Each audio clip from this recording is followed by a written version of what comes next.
Selamat pagi dan salam sejahtera saya ucapkan untuk Ibu serta teman-teman sekalian. Perkenalkan, nama saya Monika Mirinurang. Saya biasa dipanggil dengan sebutan Monika. Saya dari kelas 10 AKLB. Jadi di video ini saya akan menjelaskan tentang video-video yang telah saya pilih sebagai bahan pembahasan yang akan saya bahas di video ini. Berdasarkan tugas yang telah diberikan oleh Ibu Sartina, saya memilih satu contoh bencana alam yang akan saya bahas di video ini, yaitu tentang tsunami. Dan di sini, saya memilih 3 contoh tsunami yang pernah terjadi di Indonesia, yaitu yang pertama adalah tsunami yang terjadi di Aceh pada tahun 2004. Kemudian yang kedua adalah tsunami yang pernah menyapu kota Banten dan Lampung pada tahun 2018, tepatnya pada bulan Desember. Kemudian yang ketiga adalah tsunami yang pernah terjadi di kota Palu pada tahun 2018. Sebelum saya menjelaskan tentang video-video ini, saya akan menjelaskan terlebih dahulu tentang pengertian tsunami. Jadi, istilah tsunami berasal dari bahasa Jepang, yaitu tsu yang berarti gelombang dan nami yang berarti pelabuhan, yang ketika digabungkan akan memiliki arti gelombang pelabuhan. Mengapa dikatakan gelombang pelabuhan? Karena pada mula-mulanya gelombang tsunami itu terjadi di tengah laut. Namun pada saat gelombang tsunami ini terbentuk di tengah laut, tingginya masih biasa-biasa saja, namun bergerak begitu cepat dan mengalami perubahan ketika mendekati daratan.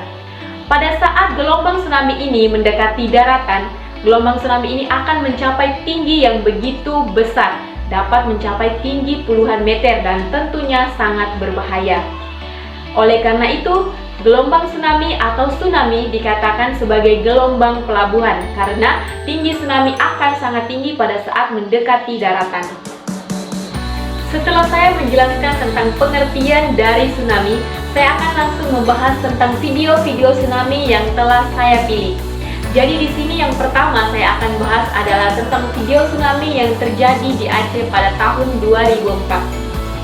Tsunami yang terjadi di Aceh pada tahun 2004 merupakan tsunami yang paling besar sepanjang sejarah dunia. Tentunya saat kita melihat video tsunami ini, kita akan bertanya-tanya, apa penyebab terjadinya tsunami di Aceh pada tahun 2004? Jadi berdasarkan penelitian beberapa para ahli, tsunami yang terjadi di Aceh pada tahun 2004 ini disebabkan oleh adanya gempa. Seperti yang saya pernah jelaskan, bahwa titik pusat gempa terjadi bisa berada di mana-mana saja. Dan apabila titik pusat gempa ini berada di dasar laut atau di tengah laut, otomatis setelah gempa terjadi akan disusul dengan tsunami. Sama halnya dengan tsunami yang terjadi di Aceh pada tahun 2004. Kemudian yang kedua di sini saya akan membahas tentang video tsunami yang terjadi di Banten dan Lampung. Jadi, tsunami yang terjadi di Banten dan Lampung pada tanggal 22 Desember tahun 2018 sempat menarik perhatian begitu banyak masyarakat di Indonesia. Adapun penyebab tsunami yang terjadi di Banten dan Lampung dikarenakan adanya letusan gunung berapi atau anak Krakatau di Selat Sunda yang menyebabkan terjadinya tsunami yang menghantam pesisir Banten dan juga Lampung. Kemudian yang ketiga di sini saya akan membahas tentang video tsunami yang terjadi di kota Palu pada tahun 2018. Seperti yang kita ketahui bahwa tsunami yang terjadi di Palu pada tahun 2018 cukup banyak menelan korban jiwa.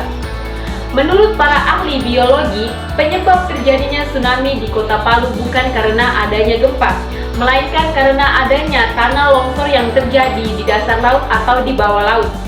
Karena adanya longsor di bawah laut inilah yang menyebabkan terjadinya tsunami yang menghantam kota Palu. Jadi, setelah saya membahas dan menjelaskan tentang penyebab-penyebab terjadinya tsunami pada video yang telah saya pilih, baik itu tsunami yang terjadi di Aceh, tsunami yang terjadi di Banten dan Lampung, tsunami yang terjadi di Palu, kita dapat menyimpulkan bahwa penyebab-penyebab terjadinya tsunami ada 3, yaitu yang pertama dikarenakan adanya gempa, di mana titik pusat gempa ini berada di dasar laut. Kemudian yang kedua, dikarenakan adanya letusan vulkanik atau letusan gunung berapi. Kemudian yang ketiga, karena adanya longsor yang ada di dasar laut. Kemudian, di video ini saya juga akan menjelaskan bagaimana cara kita mengatasi tsunami. Jadi, ada pun cara-cara yang harus kita lakukan untuk mengatasi tsunami. Yang pertama adalah kita harus mengetahui di daerah mana kita tinggal. Apakah di daerah yang rawan tsunami ataukah daerah yang tidak rawan tsunami. Bagaimana kita mengetahui hal itu? Kita dapat melihat foto ini. Jadi, foto ini merupakan peta Indonesia, di mana pada foto ini sudah tertera daerah-daerah mana saja yang rawan tsunami dan tidak rawan tsunami. Seperti yang kita lihat pada foto ini, pada foto tersebut sudah terdapat 3 warna, yaitu warna merah, kuning, dan hijau. Jadi, jika kita melihat daerah yang ditandai dengan warna merah, itu tandanya daerah tersebut rawan tsunami. Kemudian kita melihat daerah yang berwarna kuning, itu artinya kemungkinan untuk terjadi tsunami semakin kecil dibanding daerah yang berwarna merah. Kemudian daerah yang berwarna hijau, itu kemungkinan untuk terjadi tsunami sangat kecil. Setelah kita melihat peta rawan tsunami yang ada di Indonesia, hal yang harus kita lakukan selanjutnya adalah mengetahui jalur evakuasi atau rute evakuasi. Jadi, biasanya daerah-daerah yang rawan tsunami, pemerintah setempat telah menyediakan atau menyiapkan jalur evakuasi.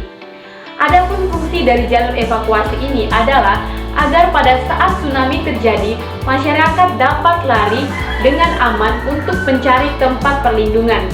Bayangkan jika tidak ada jalur evakuasi, otomatis pada saat tsunami terjadi, masyarakat akan kebingungan hendak lari kemana dan mencari tempat perlindungan di mana yang aman. Kemudian, hal lain yang dapat dilakukan untuk mengatasi tsunami adalah dengan melakukan pembangunan dinding laut. Terutama bagi negara-negara yang rawan terkena tsunami, seperti negara-negara yang berada di tepi Samudra Pasifik, seperti Indonesia, Amerika, serta Jepang. Kita juga perlu mengetahui bahwa dalam pembangunan dinding laut, biaya yang diperlukan begitu besar, seperti dinding laut yang terdapat di negara Jepang. Jepang melakukan pembangunan dinding laut dengan tinggi 12 meter dan panjang 400 km dengan biaya yang dikeluarkan sebesar 160 triliun rupiah. Karena biaya yang begitu besar, masih banyak negara-negara yang belum melakukan pembangunan dinding laut ini.